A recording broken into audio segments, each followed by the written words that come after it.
ఈ సమాజంలో కావచ్చు, దేశంలో కావచ్చు, ప్రపంచంలోనే కావచ్చు, ఒక ఇన్సిడెంట్ జరిగినప్పుడు, ఇప్పుడు కరోనా ఇన్సిడెంట్ జరిగింది, లేదంటే ఒక రోగం వచ్చినప్పుడు కాలజ్ఞానంలో బ్రహ్మంగారు ఎప్పుడో చెప్పారని గుర్తు చేసుకుంటుంటారు. కరోనా కూడా బ్రహ్మంగారు చెప్పేశారు, ఇప్పుడు వస్తుందని కూడా అంటుంటారు, అన్నారు కూడా. ఇందులో వాస్తవం ఉందా?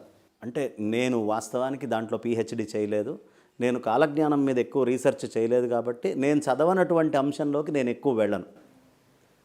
కారణం ఏదైనా అనుండొచ్చు, కానీ దాని మీద నాకు డెప్త్ ఉండాలిగా, నేను చదువు ఉండాలిగా.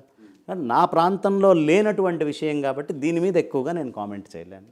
చెప్తే మహానుభావులు చెప్పుండొచ్చు, చెప్పకపోయినా మనం అనుకుండేది ఏం లేదు. ఇక భక్తి విషయానికి తీసుకుంటే కనుక దొంగ స్వాములు కావచ్చు, దొంగ బాబాలు కావచ్చు, వాళ్ళు మరి స్వలాభమా, వ్యాపారమా, లేదంటే ఇతరత్ర వ్యామోహమా, ఇలాంటి కొన్ని రుగ్మతలు లోపట పెట్టేసుకొని వాళ్ళు బయటికి మాత్రం చాలా గొప్పగా కనిపిస్తారు, పరమాత్మలాగా వెళ్ళిపోతూ ఉంటారు, భక్తి పూజలు అందుకుంటుంటారు ప్రజల నుంచి. ఇలాంటి వాళ్ళు ప్రజలకి చేసేటటువంటి మేలుందా, లేదంటే ప్రజల్ని తప్పుదో పట్టిస్తున్నారా? అసలు ఎందుకు వీళ్ళు ఈ అవతారం ఎత్తుతున్నారు? మనకి శంకరాచార్యుల వారు ఒక అద్భుతమైన విషయం చెప్తారు. జటిలో ముండి లుంచిత కేశ కాషాయాంబర బహుకృత వేష పశ్యన్నపి చ అపశ్యతి మూఢో ఉదర నిమిత్తో బహుకృత వేష. కాషాయాంబరాలు కట్టుకోవచ్చు, రకరకాలైన వేషాలు వేయచ్చు, పెద్ద పెద్ద పూసలు పెట్టుకొని కూర్చోవచ్చు, గుండు కొట్టించుకొని పూసలు పెట్టి నామాలు పెట్టి కూర్చోవచ్చు. మీరు ఏమైనా చేయండి, గుండు కొట్టించుకోండి, లేదా పెద్ద పెద్ద జడలు కట్టించుకోండి. పశ్యన్నపిచ, లోపల ఆత్మజ్ఞానం ఎవరికైతే ఉందో వాడికి అది యోగ్యంగా ఉంటుంది. అపశ్యతి మూఢో, అంత కాషాయం వేసుకున్నా మూఢుడైతే వాడు మూఢుడే. వాడు ఎందుకు చేస్తున్నాడు? ఉదర నిమిత్తో బహుకృత వేష. కడుపు నింపుకోవడానికి వేసే అనేక వేషాల్లో ఈ కాషాయం అనేది ఒక వేషం అవుతుంది.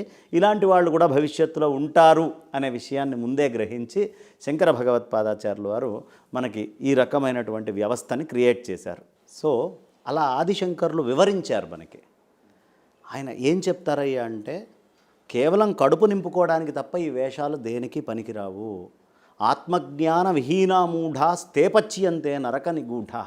ఎవడి లోపల ఆత్మజ్ఞానం లేదో వాడు ఎన్ని రకాల వేషాలు వేసినా నరక నిగూఢానికి చేరాల్సినటువంటిదే అని స్పష్టంగా చెప్పారు.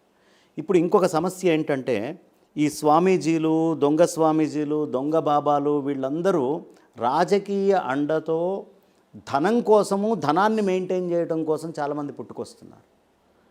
కానీ మీకు శాస్త్రీయమైన పీఠాలు ఉంటాయి, చతురామ్నాయ పీఠాలు, అంటే ఆదిశంకరాచార్యులు వారు స్థాపించినటువంటివి, అటు రామానుజాచార్యుల వారి పరంపరలో వచ్చేటటువంటి మూల పీఠాలు, అలాగే రాఘవేంద్ర స్వామి వారు, మధ్వాచార్యుల వారి దగ్గర నుంచి వచ్చేటటువంటి సంప్రదాయ పీఠాలు, వీటిల్లో ఎప్పుడు తేడాలు ఉండవండి. చాలా యోగ్యంగా ఎంత చదువుకున్నారో అనే క్యాలిక్యులేషన్స్ అన్నీ వేసుకొని వాళ్ళ లోపల ఉండే జితేంద్రియత్వాన్ని క్యాలిక్యులేట్ చేసుకున్న తర్వాత కానీ పీఠం ఇవ్వరు. కాబట్టి మనం ఎవరి దగ్గరికి వెళ్ళాలి, ఎవరి దగ్గరికి వెళ్ళకూడదు, ఈ విషయం తెలియాలి.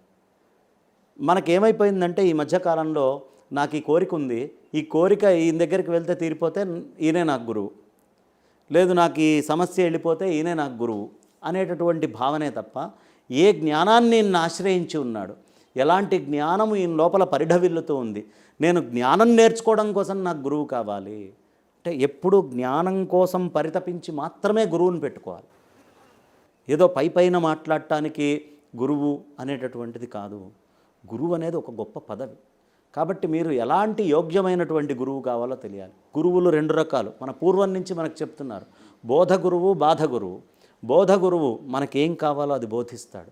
బాధ గురువు వాడి దగ్గర నుంచి నేనేం తీసుకోవాలా, నాకు వాళ్ళ నుంచి ఏం లాభం వస్తుంది, నేను వాడిని ఎలా కొల్లగొట్టాలి శిష్యుడు అనేవాడి దగ్గర నుంచి, వాడి డబ్బుని, వాడి యొక్క తన్ను మన్ను ధన్ను మూడింటిని నేను ఎలా నా స్వాధీనం చేసుకోవాలి అని ఆలోచించేటటువంటిది బాధ గురువు.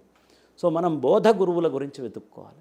ఒక పీఠము, ఒక పీఠ సంప్రదాయము, ఒక పద్ధతి, వేల సంవత్సరాల చరిత్రలో ఏ విధమైన మచ్చ లేని పీఠాలు ఉన్నాయిగా, అలాంటి చోట్లకి మనం గురువులోనే ఆశ్రయించి వెళ్ళాలి.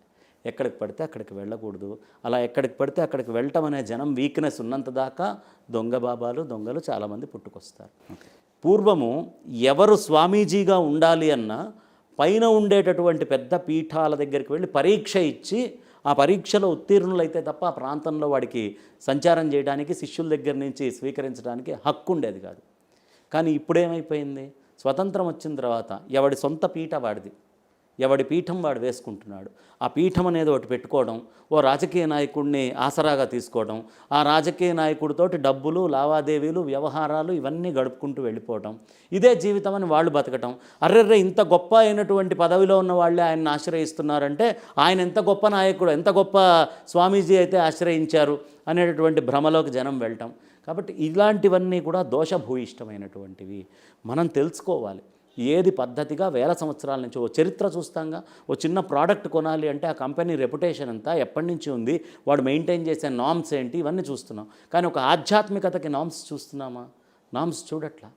కాబట్టి ఒక పరంపరని తెలుసుకొని ఆ పరంపరకి యోగ్యమైనటువంటి నామ్స్ ఉన్న వాళ్ళ దగ్గరికి ఏ రోజైతే జనం వెళ్తారో అప్పుడు కరెక్ట్గా ఉంటుంది. అలా కాకుండా ఎవరి దగ్గరికి పడితే వాళ్ళ దగ్గరికి వెళ్తే మోసం అనేది ఖాయంగా చేస్తారు. వాళ్ళు పెట్టిందే మోసం చేయడం కోసం, వాళ్ళు డబ్బు సంపాదించడం కోసం. కాబట్టి అలాంటి వాళ్ళు ఉంటారు.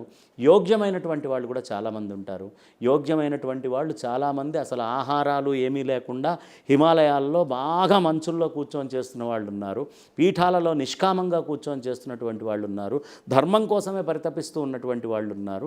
ఖచ్చితంగా ఏ వ్యవస్థలో అయినా రెండూ ఉంటాయి. ఇప్పుడు రాజకీయ నాయకుడి ముసుగు వేసుకున్నారు.